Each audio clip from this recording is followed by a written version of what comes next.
کہ مومن پوری زندگی جس طرح سے نبی نے اپنی عمر کا نبوت کے بعد کی 23 سالہ زندگی رب کے پیغام کی اشاعت میں گزاری، اسی طرح نبی کی محبت تو یہ ہے کہ اپنی عمر کا پورا حصہ نبی کے پیغام کی اشاعت میں گزارو۔ لیکن یہ بھی طریقہ نہیں ہے کہ جھولا اور لوٹا بدنا لے کے 2-4 سال کے لیے جاپان، ملیشیا، سنگاپور نکل جاؤ، یہ بھی نبی کی محبت نہیں ہے۔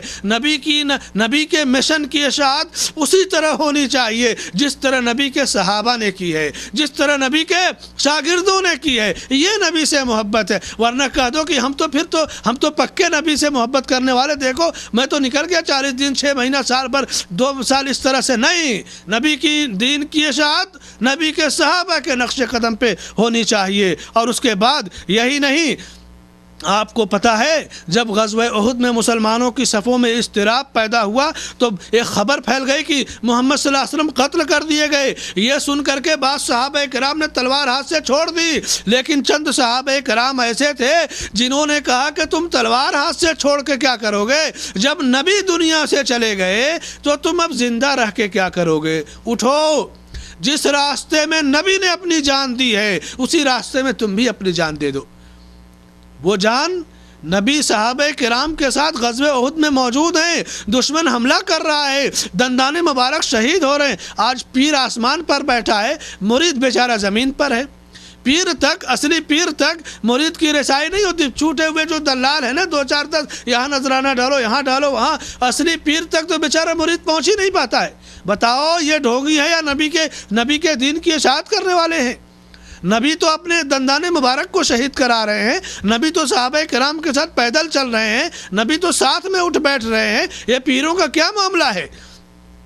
اسی طرح سے صحیح بخاری میں انس رضی اللہ تعالیٰ عنہ سے حدیث مروی ہے کہ جب غزوہ احد میں سارے لوگ پیچھے ہٹ گئے تو حضرت انس بن نضر نے روایت حضرت انس بن مالک کی ہے، اور حضرت انس بن نضر نے کہا کہ دیکھو ایسا ہے، اللہ سے عہد کیا کہ اے میرے رب، اے میرے اللہ، میرے ساتھیوں نے جو کیا میں اس سے برات کا اظہار کرتا ہوں۔ اور اس کے بعد پھر آگے بڑھے اور سعد ابن معاذ کی طرف پہنچے۔ سعد ابن معاذ سے پوچھتے ہیں کہ سعد کیسا پا رہے ہو؟ تو سعد نے کہا کہ جنت، رب نظر کی قسم مجھے احد کی طرف سے جنت کی خوشبو آ رہی ہے۔ سعد ابن معاذ نے کہا کہ یا اللہ، اے اللہ تعالی، سعد ابن معاذ نے اللہ سے عہد کیا، سعد ابن معاذ نے اللہ کے رسول صلی اللہ علیہ وسلم کو گواہ بنایا اور کہا کہ میرے ساتھیوں نے جو کچھ کیا یا جو میں نہ کر سکا، اے میرے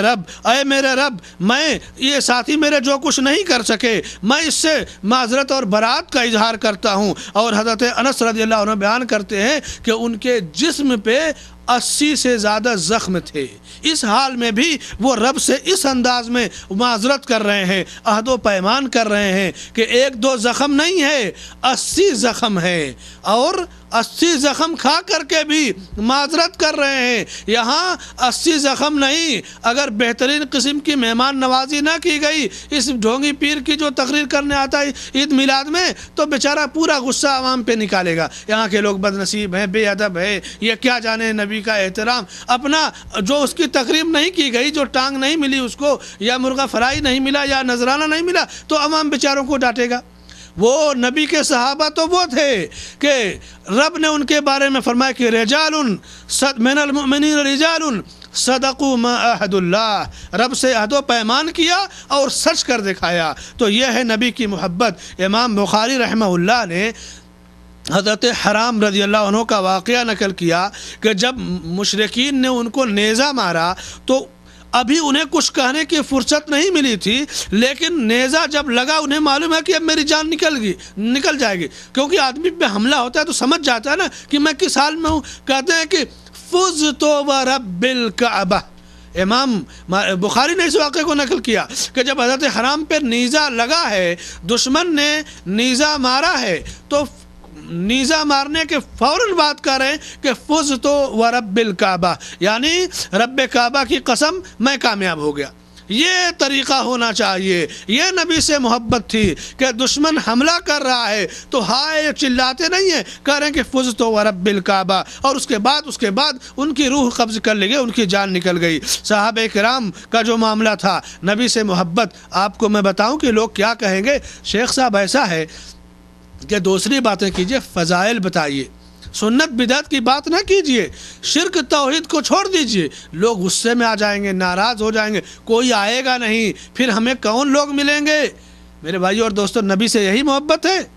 نبی, یہ تو سیکولرزم والے بھی یہی کام کرتے ہیں, کمیونسٹ بھی یہی کام کرتے ہیں, سیاسی لیڈر بھی یہی کام کرتے ہیں, گانے بجانے والے بھی یہی کام کرتے ہیں, فلمی دنیا والے بھی یہی کام کرتے ہیں, مشاعرہ کرانے والے بھی یہی کام کرتے ہیں. کیا فرق رہا تم میں اور ان میں؟ فرق یہ ہے کہ ہمارا معاملہ کیا ہے. نبی نے یہود و نصارہ سے بھی اتحاد کی بات کی, لیکن سمجھوتا کر کے نہیں کہا قُلْ يَا أَهْلَ الْكِتَابِ تَعَالَوْا إِلَىٰ كَلِمَةٍ سَوَاءٍ بَيْنَنَا وَبَيْنَكُمْ أَلَّا نَعْبُدَ إِلَّا اللَّهَ وَلَا نُشْرِكَ بِهِ شَيْئًا. آؤ یہود و نصارہ اہل کتاب آؤ, ہم سب ایک ہو جائیں گے. اتحاد کی دعوت, لیکن کس بات پہ؟ کہ تم اپنا کرو ہم اپنا کریں, تم اپنا مسلک مانو ہم اپنا نہیں. اللہ نعبد الا اللہ, پہلی بنیاد کہ ہم اور تم دونوں میں سے کوئی اللہ کے علاوہ کسی کی عبادت نہیں کرے گا. دوسرا معاملہ اللہ ولا نشرک بہ شیئا, اور رب کے ساتھ کسی کو شریک نہیں ٹھہرائیں گے. یہ ہے اتحاد کی بنیاد. کسی سے اتحاد کریں, بڑی قیمتی چیز ہے, لیکن اتحاد یہ نہیں ہے کہ اپنا اپنا کرو, اپنے اپنے بزرگوں کو یہ اتحاد نہیں ہے تو مکر ہوا. اتحاد وہ ہے کہ کتاب و سنت پہ ہو. ابو بکر صدیق رضی اللہ تعالیٰ عنہ خلیفہ منتخب کیے گئے. خلافت کے بعد سب سے پہلا مسئلہ جانتے ہیں کہ آیا, اللہ کے نبی صلی اللہ علیہ وسلم نے اپنی وفات سے کچھ دنوں پہلے ایک لشکر حضرت اسامہ رضی اللہ عنہ کی نگرانی میں, سربراہی میں مقرر کیا کہ باہر جائے گا, حملہ کرے گا, یعنی دشمن کے باہر نکلے گا مدینہ سے. اسلامی فوج کا ایک لشکر مقرر کیا, روانگی کا حکم دیا. وہ لشکر ابھی مدینہ سے تھوڑی دور مقام جرف ایک جگہ وہاں پہنچا اور نبی صلی اللہ علیہ وسلم کی وفات ہو گئی. اب لشکر وہاں رک گیا, کچھ لوگ لشکر کے سپاہی مدینے میں آ گئے. اب نبی کی وفات کی جب خبر پھیلی تو 3-4 حادثے ہوئے. پہلا حادثہ, کچھ لوگ مدینے کے باہر مرتد ہو گئے, ارتداد کا اعلان کر دیا. کچھ لوگوں نے کہا ہم اب زکوٰۃ نہیں دیں گے, ہے نا. اور پھر خلافت کے بعد, نبی کی وفات کے بعد کا مرحلہ بڑا سنگین تھا. حضرت عمر رضی اللہ عنہ اور دوسرے سربراہ جو صحابہ تھے, ان کی رائے یہ تھی کہ اس لشکر کو نہ بھیجا جائے, کیونکہ ایک طرف تو لوگ مرتد ہو رہے ہیں, دوسری طرف مانعین زکوٰۃ کا فتنہ, تیسری طرف اگر مدینے میں کوئی بغاوت ہو گئی تو ہماری جو اصل قوت اور فوج ہے, یہ لشکر, یہ چلا جائے گا تو پھر ہم دفاع کیسے کریں گے. حضرت ابو بکر سے اس بات کو پیش کیا گیا. ابو بکر صدیق رضی اللہ عنہ دیکھ رہے ہیں, حالات کی نزاکت کو سمجھ رہے ہیں, لیکن حضرت ابو بکر نے کہا کہ میں اس لشکر کو کیسے روک سکتا ہوں جس کی روانگی کا حکم میرے آقا نے دیا ہے. میں اس جھنڈے کو کیسے نیچے کر سکتا ہوں جس کو میرے آقا نے بلند کر دیا ہے.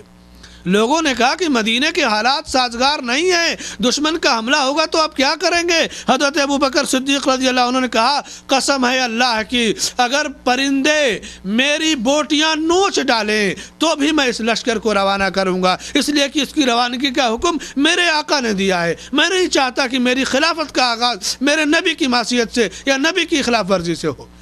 اور حضرت ابو بکر نے اسامہ بن زید رضی اللہ عنہ کو اونٹ پہ سوار کیا اور ان کی نکیل کو پکڑے ہوئے زمین پہ چل رہے ہیں. اسامہ سوار ہیں, ابو بکر خلیفۃ المسلمین ہیں, زمین پہ چل رہے ہیں. حضرت اسامہ نے کہا یا خلیفۃ رسول اللہ لترکبن او لانزلن, آپ سوار ہو جائیے یا تو میں اتر جاؤں. تو خلیفۃ المسلمین نے کہا واللہ قسم ہے اللہ کی, لا تنزل, میں تم نہ اترو, ولا ارکب, نہ تو میں سوار ہوں گا, وما علی ان اغبر قدمی فی سبیل اللہ الساعہ, یہ تو بڑا شرف ہے کہ میرے قدم اللہ کی راہ میں تھوڑی دیر غبار آلود ہو جائیں. اور اس کے بعد کہتے ہیں کہ لوگوں یہ اسامہ ہے اس کو امیر اور امیر جیش کس نے چنا ہے؟ میرے آقا نے چنا ہے، مجھے خلیفہ تم نے چنا ہے، یہ اسامہ ہے۔ اور اس کے بعد حضرت اسامہ رضی اللہ عنہ کو کچھ نصیحتیں کی اور اس کے بعد لشکر کو روانگی کا حکم دیا۔ بعد میں صحابہ کرام کہتے ہیں کہ قسم ہے اللہ کی، جب حضرت ابو بکر کا یہ جذبہ دیکھا، نبی کی سنت سے محبت کا یہ جذبہ، تو ہم نے جان لیا کہ حق انہی کے ساتھ ہے۔ تو نبی کی شریعت کا دفاع کرنا، نبی کی سنت کا دفاع کرنا، پوری دنیا مخالف ہو جائے، لیکن اگر آپ سچی نیت سے نبی کی سنت پہ چمٹے رہیں گے تو حق واضح ہو جائے گا۔ مدینے میں جو سب سے بڑا اختلاف ہوا کہ نبی کو کہاں دفن کیا جائے، کیسے حل کیا گیا؟ ابو بکر صدیق نے کہا کہ میں نے نبی صلی اللہ علیہ وسلم سے سنا ہے کہ انبیاء جہاں مرتے ہیں وہیں دفن کیا جاتا ہے۔ مسئلہ حل ہو گیا۔ آپ کی وفات ہوئی، پھر بڑا اختلاف ہوا اسے دفن سے پہلے کہ نبی مرے نہیں، کسی نے کہا 40 دن کے لیے چلے گئے۔ حضرت عمر جیسے صحابی نے کہا اگر کسی نے کہا نبی کی وفات ہوئی تو اس کا سر جو ہے قلم کر دوں گا، لیکن ابو بکر صدیق رضی اللہ عنہ نے کہا کہ وما محمد الا رسول قد خلت من قبله الرسل افان مات او قتل انقلبتم على اعقابكم ومن ينقلب على عقبيه فلن يضر الله شيئا وسيجزي الله الشاكرين۔ اس کے بعد خطبہ دیا، بخاری شریف میں وہ خطبہ ہے کہ اما بعد فإن من كان منكم يعبد الله فإن الله حي لا يموت ومن كان منكم يعبد محمدا فإن محمدا قد مات۔ مسئلہ حل ہو گیا۔ رب نے قرآن سے، نبی کے فرمان سے دلیل پیش کر دی۔ ابو بکر صدیق نے رب کے قرآن اور نبی کے فرمان کو پیش کیا، مسئلہ حل ہو گیا۔ تو نبی کی محبت تو یہ ہے کہ نبی کی سنت کو نافذ کیا جائے، نبی کی شریعت کا دفاع کیا جائے، عقیدے کا اختلاف ہو، عمل کا اختلاف ہو، حلال و حرام کا اختلاف ہو، جائز یا ناجائز ہونے کا اختلاف ہو، شرک و بدعت کا معاملہ ہو، سنت و بدعت کا معاملہ ہو، کیسے فیصلہ کرو گے؟ رب کے قرآن سے، نبی کے فرمان سے۔ یہ ہے محبت۔ ابو بکر صدیق رضی اللہ عنہ خلیفہ ہوئے، جب لوگوں نے کہا زکوٰۃ نہیں دیں گے، کچھ لوگوں نے کہا، تو انہوں نے کہا کہ میں ان سے قتال کروں گا، جہاد کروں گا۔ صحابہ کرام نے کہا کیسے آپ قتال کریں گے؟ وہ تو کلمہ گو ہیں۔ ابو بکر نے کہا واللہ لو منعونی اقالا كانوا يؤدونها الى رسول اللہ صلی اللہ علیہ وسلم لقاتلتهم على منعهم، رواہ مسلم۔ کہ اگر اقال سمجھتے ہیں نا، عرب کے لوگ جو رسی باندھتے ہیں اپنے سر کے اوپر، وہ اقال کیا ہے؟ ایسا نہیں کہ یہی اقال تھا، عرب کے لوگ ایک رسی رکھتے تھے سر پہ، اونٹ چراتے تھے یا اونٹ سے سواری کرتے، کہیں رکے تو اسی رسی میں اونٹ کے پیر کو باندھ دیے، پھر جب چلنے لگے تو اس کو سر پہ رکھ لیے، وہی ہے، اسی رسی کو کہنے اقال۔ اب آج ان عربوں کے پاس گاڑی آ گئی، مگر اونٹ تو بہرحال ان کی اپنی چیز ہے، تو وہ اقال جو سروں پہ لگاتے ہیں جو رنگ، یہ وہی ہے اقال، اسی کو کہتے ہیں۔ تو اللہ کے رسول صلی اللہ علیہ وسلم کی سنت کا جب دفاع انہوں نے اس انداز میں کیا تو رب نے مدد کیا، اور رب نے سنت کا دفاع کرنے والے کی مدد کی، اور یہی چیز، یہی دفاع، یہی ایمان آج بھی ہونا چاہیے۔ دنیا میں آج کتنے بڑے بڑے کاروبار ہو رہے ہیں، شرک کے نام پہ، بدعت کے نام پہ، کیا کیا چیزیں دنیا کو پیش کی جا رہی ہیں، اور کہہ رہے ہیں کہ نبی کی سنت ہے، یہ نبی کا فرمان ہے۔ ایک شیطان چینل ہے کیو ٹی وی، کہتے ہیں نا کہ وہ قرآن چینل، حالانکہ وہ شیطان چینل ہے، دنیا کی خرافاتیں وہ پیش کرتا ہے، اور لوگ کہیں گے کہ یہ ہم نے وہاں سے یہ مسئلہ سنا ہے، ہم نے یہاں سے یہ چیز دیکھا ہے۔ میرے بھائیو اور دوستو، نبی کی محبت تو یہ ہے کہ نبی کی شریعت پہ، نبی کی ذات پہ، نبی کی سنت پہ کوئی آنچ نہ آنی پائے۔ آج مسجدوں میں جائیں گے تو جھگڑا کریں گے کہ شیخ صاحب وہ بے ٹوپی کے نماز ہو جائے گی کہ نہیں، وہ فلاں آدمی سعودیہ سے ہے، وہاں بھی ہو گیا، بے ٹوپی کے نماز پڑھ رہا ہے۔ اسے غیرت آنی چاہیے کہ تو داڑھی منڈا ہے، تجھے اتنی فکر نہیں کہ تو بے داڑھی کے نماز پڑھتا ہے تو تیری نماز ہو جائے گی۔ وہ بیچارہ بے ٹوپی کے پڑھا تھا، اس کی نماز پہ تو فتویٰ پوچھتا ہے۔ یہ داڑھی منڈے عام طور سے فتویٰ پوچھتے ہیں کہ وہ داڑھی منڈے کیا کریں گے، ٹوپی رکھے رہیں گے یا رومال رکھ لیں گے۔ بتاؤ کہ داڑھی منڈے کی نماز ہو جائے گی تو بے ٹوپی والے کی نہیں ہوگی؟ یہ کہاں کا انصاف ہے؟ نبی سے محبت تو یہ ہے کہ نبی کے نقش قدم پہ چلو، اس قسم کی کٹ حجتیوں کی کوئی ضرورت نہیں ہے۔ اور نبی کی سچی محبت تو یہ ہے کہ اپنی جان، اپنے مال اور اولاد، تمام چیزوں سے زیادہ وہ محبت ہو، اور وہ محبت جیسا کہ عمر رضی اللہ تعالیٰ عنہ نے جب اللہ کے نبی صلی اللہ علیہ وسلم سے کہا کہ اللہ کے رسول صلی اللہ علیہ وسلم آپ میرے نزدیک میری جان کو چھوڑ کے میرے نزدیک تمام چیزوں سے زیادہ عزیز ہیں. تو اللہ کے نبی نے فرمایا کہ عمر تم مومن نہیں ہو. تھوڑی دیر کے بعد حضرت عمر نے کہا کہ اے اللہ کے رسول صلی اللہ علیہ وسلم میری جان سے بھی زیادہ آپ میرے نزدیک پیارے ہیں. تو آپ نے کہا کہ الآن یا عمر، اے عمر اب جا کر کے مومن ہوئے ہو.